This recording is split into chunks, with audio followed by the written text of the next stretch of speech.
شروع اللہ کا نام لے کر جو بڑا مہربان نہایت رحم والا ہے۔ اے نبی، ہم نے تم کو فتح دی،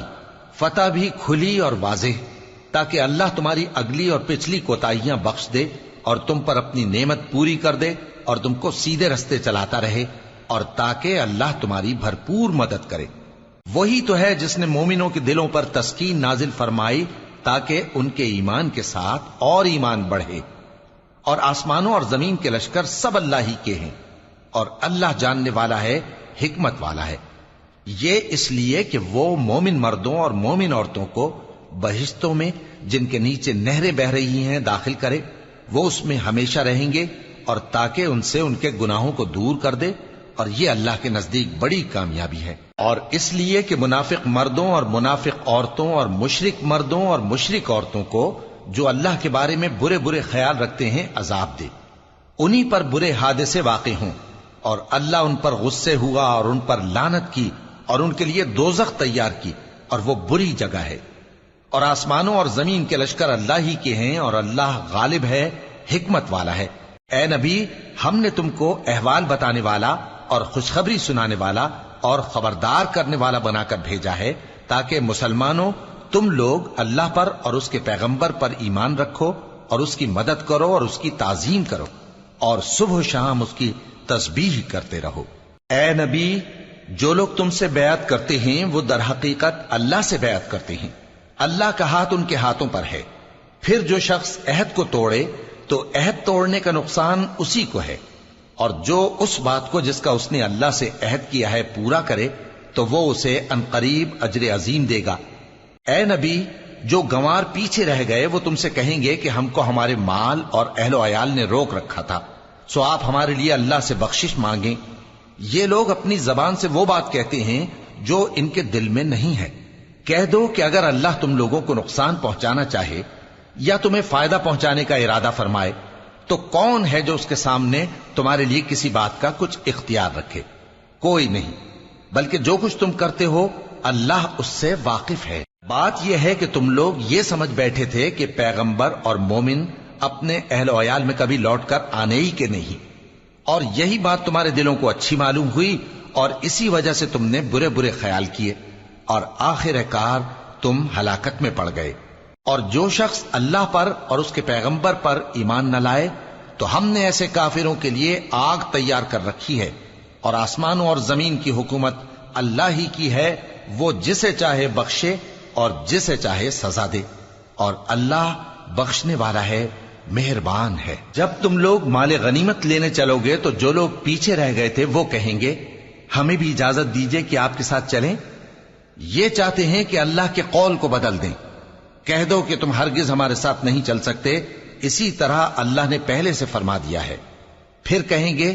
نہیں، تم تو ہم سے حسد کرتے ہو۔ بات یہ ہے کہ یہ لوگ سمجھتے ہی نہیں مگر بہت کم۔ اے نبی،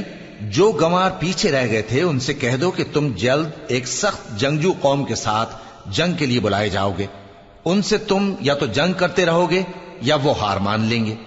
اگر تم حکم مانو گے تو اللہ تم کو اچھا بدلہ دے گا، اور اگر منہ پھیر لو گے جیسے پہلی دفعہ پھیرا تھا تو وہ تم کو بڑی تکلیف کی سزا دے گا۔ نہ تو اندھے پر سختی ہے سفر جنگ سے پیچھے رہ جانے میں، اور نہ لنگڑے پر اور نہ بیمار پر سختی ہے،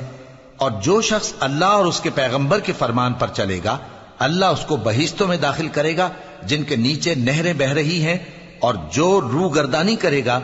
وہ اسے دردناک عذاب دے گا۔ اے پیغمبر، جب مومن تم سے اس درخت کے نیچے بیعت کر رہے تھے تو اللہ ان سے خوش ہوا، اور جو صدق و خلوص ان کے دلوں میں تھا وہ اس نے معلوم کر لیا تو ان پر تسکین نازل فرمائی اور انہیں جلد فتح عنایت کی، اور بہت سی غنیمتیں وہ آئندہ بھی حاصل کریں گے، اور اللہ غالب ہے، حکمت والا ہے۔ اللہ نے تم سے بہت سی غنیمتوں کا وعدہ فرمایا ہے کہ تم ان کو حاصل کرو گے، پھر اس نے یہ غنیمت تمہیں جلدی سے دلوا دی اور لوگوں کے ہاتھ تم سے روک دیے۔ غرض یہ تھی کہ یہ مومنوں کے لیے اللہ کی قدرت کا نمونہ بن جائے اور وہ تم کو سیدھے رستے پر چلائے، اور کچھ اور غنیمتیں دے گا جن پر تم قدرت نہیں رکھتے، اور وہ اللہ ہی کی قدرت میں ہیں، اور اللہ ہر چیز پر قادر ہے۔ اور اگر تم سے کافر لڑتے تو وہ پیٹ پھیر کر بھاگ جاتے، پھر وہ کسی کو نہ دوست پاتے اور نہ مددگار۔ یہی اللہ کی عادت ہے جو پہلے سے چلی آتی ہے، اور تم اللہ کی عادت میں کبھی تبدیلی نہ پاؤ گے۔ اور وہی تو ہے جس نے تم کو ان کافروں پر فتح یاب کرنے کے بعد سرحد مکہ میں ان کے ہاتھ تم سے اور تمہارے ہاتھ ان سے روک دیے، اور جو کچھ تم کرتے ہو اللہ اس کو دیکھ رہا ہے۔ یہ وہی لوگ ہیں جنہوں نے کفر کیا اور تم کو مسجد حرام سے روک دیا،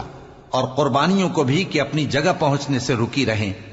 اور اگر ایسے مسلمان مرد اور مسلمان عورتیں نہ ہوتی جن کو تم جانتے نہ تھے کہ اگر تم ان کو پامال کر دیتے تو تم کو ان کی طرف سے بے خبری میں نقصان پہنچ جاتا، تو بھی تمہارے ہاتھ فتح رہتی، مگر تاخیر اس لیے ہوئی کہ اللہ اپنی رحمت میں جس کو چاہے داخل کر لے۔ اور اگر دونوں فریق الگ الگ ہو جاتے تو جو ان میں کافر تھے ان کو ہم دکھ دینے والا عذاب دیتے۔ جب کافروں نے اپنے دلوں میں ضد کی، اور ضد بھی جاہلیت کی، تو اللہ نے اپنے پیغمبر اور مومنوں پر اپنی طرف سے تسکین نازل فرمائی اور ان کو پرہیزگاری کی بات پر قائم رکھا، اور وہ اسی کے مستحق اور اہل تھے، اور اللہ ہر چیز سے خبردار ہے۔ بے شک اللہ نے اپنے پیغمبر کو سچا اور صحیح خواب دکھایا تھا کہ تم انشاءاللہ مسجد حرام میں اپنے سر منڈوا کر یا اپنے بال ترشوا کر امن و امان سے داخل ہوگے اور کسی طرح کا خوف نہ کرو گے۔ جو بات تم نہیں جانتے تھے اللہ کو معلوم تھی، سو اس نے اس سے پہلے ہی جلد ایک فتح عطا فرمائی۔ وہی تو ہے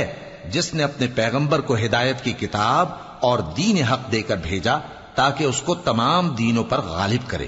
اور حق ثابت کرنے کے لیے اللہ ہی کافی ہے۔ محمد صلی اللہ علیہ وآلہ وسلم اللہ کے پیغمبر ہیں، اور جو لوگ ان کے ساتھ ہیں وہ کافروں کے مقابلے میں تو سخت ہیں اور آپس میں رحم دل۔ اے دیکھنے والے، تو ان کو دیکھتا ہے کہ اللہ کے آگے جھکے ہوئے سر بسجود ہیں اور اللہ کا فضل اور اس کی خوشنودی طلب کر رہے ہیں۔ کثرت سجود کے اثر سے ان کی پیشانیوں پر نشان پڑے ہوئے ہیں۔ ان کے یہی اوصاف تورات میں ہیں اور یہی اوصاف انجیل میں ہیں۔ وہ گویا ایک کھیتی ہے جس نے پہلے زمین سے اپنی سوئی نکالی، پھر اس کو مضبوط کیا، پھر موٹی ہوئی، اور پھر اپنے تنے پر سیدھی کھڑی ہو گئی، اور لگی کھیتی والوں کو خوش کرنے تاکہ کافروں کا جی جلائے۔ جو لوگ ان میں سے ایمان لائے اور نیک عمل کرتے رہے ان سے اللہ نے گناہوں کی بخشش اور اجر عظیم کا وعدہ کیا ہے۔